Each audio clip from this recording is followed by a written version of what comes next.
We take note of Director General Grossi's briefing on the off-site radiation in the nuclear facilities hit by the strikes. The event, however, heightened the risk of radiological disaster and increased civilian suffering. Sierra Leone is deeply concerned by these military strikes, particularly as they target nuclear installations and densely populated areas in Iran and Israel. Even as we recognize the complexities of the regional security environment, these developments call for renewed commitment to the principles of the UN Charter and international law. The use of force is among the most serious matters before this Council. Article 2.4 of the Charter obliges all member states to refrain, and I quote, from the threat or use of force against the territorial integrity or political independence of any state, end of quote. In this instance, we note with concern that the strikes were conducted without Council authorization, nor was there a clear invocation of the right of self-defense under Article 51 in response to or an imminent armed attack. As we approach the 80th anniversary of the Charter, born of a collective resolve to, and I quote, save succeeding generations from the scourge of war, end of quote, we are witnessing actions that undermine its promise. These attacks starkly contrast the spirit of collective security envisioned in San Francisco. We underscore that collective security remains the bedrock of the rules-based international order and calls for strict and consistent adherence to the UN Charter. Madam President, the targeting of nuclear facilities heighten our concerns. International humanitarian law requires particular caution regarding such sites due to the potential for grave humanitarian and environmental harm. The IAEA has repeatedly affirmed that attacks or threats against nuclear facilities devoted to peaceful purposes violates the Charter, the IAEA statute, and international law. We therefore stress the critical importance of upholding the Treaty on the Non-Proliferation of Nuclear Weapons, the cornerstone of the global non-proliferation and disarmament architecture. The NPT prevents nuclear weapons proliferation and provides a framework for addressing concerns related to peaceful nuclear energy. Actions outside this framework risk undermining the treaty's authority and effectiveness. We urge all parties to utilize the NPT mechanisms, including through the IAEA, to address legitimate concerns and avoid measures that weaken this vital instrument of international peace and security. Madam President, we have taken note of Iran's recent letter of 21st June 2025, Israel's communication citing self-defense, and a joint letter from France, Germany, and the United Kingdom. These underline the mounting claims and counterclaims, reinforcing this Council's duty to uphold the Charter. In this regard, Sierra Leone therefore advances the following point. First, we call for an immediate comprehensive ceasefire. Continued hostilities risk igniting a wider regional conflict, destabilizing maritime routes, and uncertain fragile energy markets. There is no military solution. We urge all parties to engage in diplomatic talks and resume structured dialogue towards restoring Resolution 2231 and a joint comprehensive plan of action before remaining measures expire on 18th June 2025. The potential broader consequences of an escalating conflict must not be overlooked. Disruption of key shipping lanes could severely affect small and developing economies, particularly those still recovering from the COVID-19 pandemic and grappling with debt distress.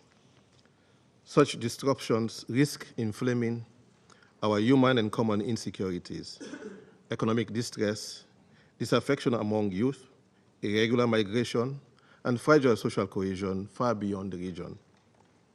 Second, we demand strict protection of civilians and civilian infrastructure. We've already been briefed by ASG Yencha on the civilian casualties in Iran as well as in Israel since 13th June. Hospitals, power stations, and homes have suffered damage. We call for safe corridors for medical evacuation and humanitarian relief in line with international law. Third, We emphasize that the NPT remains central to global security. We urge Iran to continue full cooperation with the IAEA and resolve outstanding safeguard issues. We equally urge restraint by all states to protect the integrity of the NPT.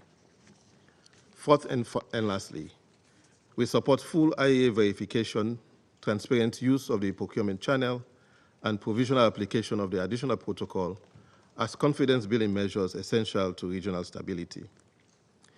In closing, Madam President, we must recall that immense power brings immense responsibility. States, including those entrusted with great power by the UN Charter, have a duty to act in ways that uphold peace, security, and a rules-based order. Setting aside the Charter's principle risk weakening the safeguards that protect us all and may embolden unilateral actions elsewhere. At this difficult moment, Sierra Leone appeals for de-escalation, restraint, and the pursuit of diplomacy. Let us remember that behind geopolitical decisions are the lives of ordinary people, men, women, and children, who look to this Council to safeguard their peace, security, and dignity. We hope that our actions will honor that trust and the promise of San Francisco. I thank you. The representative of Sierra Leone for his statement, and I give the floor now to the representative of the United Kingdom. Thank you, President, and thank you for convening this meeting. I'd like to start by thanking the Secretary-General, ASG Janka, and DG Grossi for briefing us today. This is a pivotal moment for the region. A further spiral of conflict poses serious risks to regional and international peace and stability. Our foremost priority must now be to support de-escalation.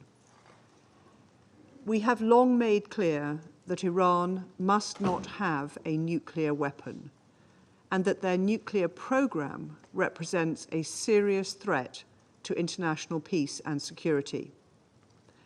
The United States took action last night to alleviate that threat. The United Kingdom did not participate in US or Israeli strikes. But military action alone cannot bring a durable solution to concerns about Iran's nuclear program. My Prime Minister has been clear. We urge Iran now to show restraint, and we urge all parties to return to the negotiating table and find a diplomatic solution which stops further escalation and brings this crisis to an end. It is in the interests of all parties to pursue such a deal. This was the joint call made by my Prime Minister with his French and German counterparts earlier today. Together with our E3 partners, the UK has long pursued a diplomatic solution to address Iran's nuclear escalation. On Friday, alongside E3 and EU colleagues, my Foreign Secretary met Iranian Foreign Minister Araghchi in Geneva to press directly for a return to diplomacy. My Foreign Minister spoke to Foreign Minister Araghchi again today and stressed the urgency of this, and we continue to engage partners across the region. President, the UK reiterates its full support for the IAEA and Director General Grossi for their critical work, professionalism, and impartiality. The IAEA and the Non-Proliferation Treaty are key pillars of international security. Threats against IAEA staff and the DG are unacceptable. We urge Iran to cooperate fully with the IAEA. Failure to do so will only further fuel escalation. President, now is the time for de-escalation and a return to diplomacy. It is essential Iran chooses this path. I thank you. I thank the representative of the United Kingdom for her statement, and I now give the floor to the representative of France.